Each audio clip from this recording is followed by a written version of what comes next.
Hey guys, what is up? I'm coming back at you with another blue Moscow guppy breeding tank update.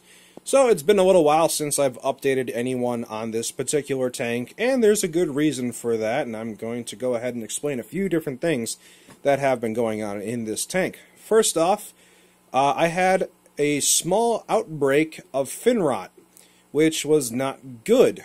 The water in the well has been a little sketchy as of late because of that one gigantic storm we had at the very end of February, beginning of March, that really stirred up a lot of crud in my well, and I held off on doing a water change with these guys for a little bit, and I thought the water was okay, but the water had something in it that just wasn't doing something right for these guys. And I noticed, if you look here,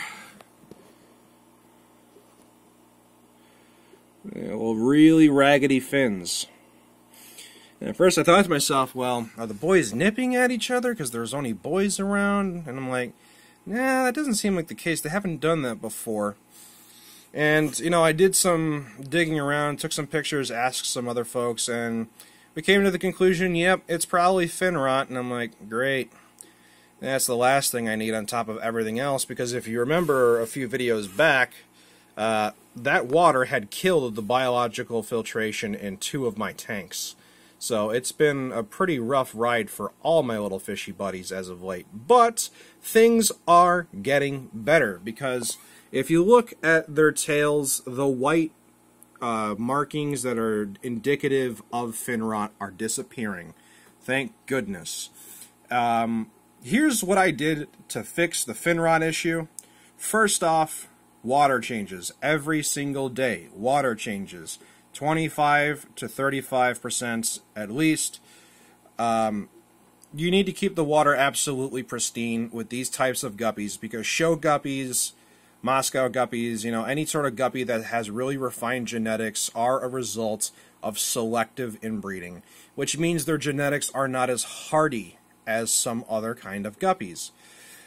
That means you've got to be really, really keen on their health. And unfortunately, the water was just bad enough to cause their immune systems to not be at peak performance, allowing them to be subjected to a bacterial infection, which is fin rot. Now, what I did to fix it, I raised the temperature up from 78 degrees to about 84 degrees. This is important because guppies like this really need warm water. Warmer than most fish because of their immune system deficiencies. The warm water helps ensure that they are comfortable and that they receive the best quality possible for their genetics. Look, if the water is too cold, even by a little bit, their immune system just goes away completely, and then they become susceptible to infection. That's the problem with show guppies. And I had a number of people ask me over the past few months, hey, can I buy a trio of blue Moscows? And I had to say, no, I'm currently not doing that right now, because I don't want to sell anyone a fish that has any problems. I like to pride myself on quality over quantity when I sell my fish and shrimps. So it's important to me that even though this is just a select group of fish, I want to make sure they are as good as they can possibly be. Now, the water changes, raising the temperature, that's good. I did a little more. I added some Melifix, which some people will say it's more antifungal than it is antibacterial. You know, the bottle says one thing, aquarists will say another based on their experiences and, you know, what they understand. And you know what? It doesn't hurt. It's a natural kind of remedy, and it's not a hardcore medication, which I like, because, you know, jumping to the gun to a hardcore solution, hardcore medications often kill the biological filtration in your filters, which is no good. Melifix doesn't do that, and it just gives them a slight kick to their immune systems to help it kick it into drive, you know, so that they can start the healing process. And in order to kind of assist the medication, I added some freshwater aquarium salt, just a little bit, because the electrolytes in the salt help the medication do what they do, because live-bearing fish require, you know, electrolytes and other minerals in hard water in order to survive. So adding a little bit of the aquarium salt helps here and there. It's not the same case with all fish. Live-bearing fish in particular desperately need hard water because their bodies just can't get it from other sources.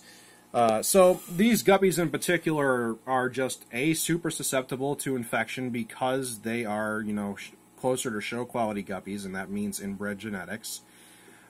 Two, the water from the source wasn't that great for a little while, but it's better now, which is why I've been doing the water changes. And three, the infection is going away and their fins are starting to heal. But as with any sort of aquarium-related topic, patience is mandatory. It's not optional. Fin rot can happen suddenly. The repairing and healing process is not something that happens suddenly. It takes a long time, especially with big, long, flowing fins. Everything from the dorsal fins to the tail fins, etc. They take time to heal. So it's going to be a while before everything is back to the way it should be with them. But they are doing better. They don't have obvious signs of infection anymore. They're swimming around happily again. And they're eating properly. And I've been giving them a higher protein diet to help with the process of repairing their fins. And you'll see some of the fish get a little melancholy and lay on the ground. But then, they'll still swim away. That's kind of a result of the Melifix. The Melifix kind of, for lack of better words, kind of like gets them high for a little. And they just kind of like lay on the ground like, dude, what is that? Kind of feeling. So they do that from time to time, but, it's not uncommon. They want to take a rest from swimming around. One of their problems is with the big flowing fins, they have kind of like the same problem as rosetail bettas, where their fins get so big it hinders their ability to swim. Whereas with the girls, their fins don't get big, so you see the girls are much quicker at moving, and they're just completely different when the fins are this big and free-flowing. So that's what's been going on with the Blue Moscow guppy tank, and thankfully the infection is receding and they are getting better. Their fins have started growing back. I wanted to make sure of that. And we also have a new little buddy. This is from the latter end of the first generation that was born in the tank. He's been in the breeder net in my discount section of my fry tank, where I sell the fry for about $1 each. He got too big. He got too big. He had obvious colors, showing off that he's a boy, and I'm like, alright, well, I better put him in the big tank with his brothers. And he's doing good. He's an active fish, enjoying the new space, and exploring and whatnot. I'm happy to see him like that. And of course, let's talk about the girls for a little bit. Now, on this side, you'll see the boys' fins are not raggedy. They've done a lot better. They were a little raggedy for a little bit. But I think there's something about being surrounded by the girls here that kind of perks them up. Now, I can't say for sure, but the boys on this side are always more blue. They're always more flowing. They do flare like a beta in a sense, and not as a sign of aggression, but as a sign of like virile fertility, I guess you'd say. I don't know, a way to attract females is, more or less. Because there's been a lot of babies. Oh my goodness, so many babies. And I've been scooping them out, putting them in the fry tank, isolating them from their mamas so that the mamas don't eat them. And there have been a lot of them. And you can see there's a little bit of foaminess right here. This is from the Melifix being agitated by the air stone. It'll do that, which is why this side has foam and this side doesn't. There's no air stone on that side, but the water, it comes out of the spigot from the filter here and then gets pulled in over there. So there is a gentle flow going through. So aerated water does make its way over to the side where the boys are.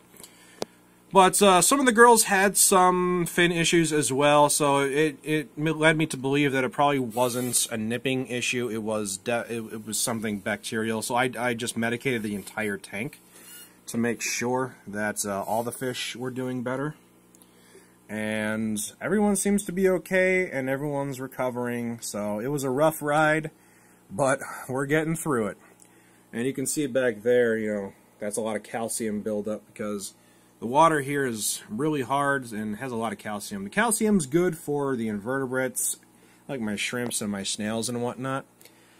And, you know, it's also a little helpful to the guppies here, but the guppies need a wide variety of minerals and such. So, but, yep, we've got the boys recovering. I haven't lost any of them. None of them have died. They're perking up. They're just a little mellow right now from the Mellifix, which I'm not going to dose anymore. I haven't really needed to dose all that much. Really, the solution is warm water, clean water. You know, that's how you clear up the infections. Now, I was talking about a lot of babies. Oh, the babies. Lot of babies. I'm trying to separate. This is the new refined generation with the selectively chosen males that have been breeding with the females. This is the latter generation, the first generation that was born in the tank. You can see they're getting bigger. These are still part of my discount section where I sell these for $1 each. I only sell full-grown adults for the full price because the full-grown adults take about 8 months to develop, whereas a fry, I'll sell these guys from the last generation, from the unrefined latter end of the generation for cheap, because I just want these little guys to go to a good home. And Poof is starting to show more of his veracity, where I'm analyzing him and his behavior. I'm not sure if Poof has been nipping at some of the babies. He hasn't really. I've never witnessed him actually hurt any of the fish, but it's not like I'm down here 24/7. So until I know for sure, Poof is kind of just going to be, you know, having the space mostly to himself, and I have to keep a few fry in here to observe them and how Poof interacts with them. Because Poof is a very gentle community puffer, believe it or not, and I just want to make sure everything is on the up and up with him. So, that's more or less in a nutshell what's been going on with the Blue Moscow Guppy tank.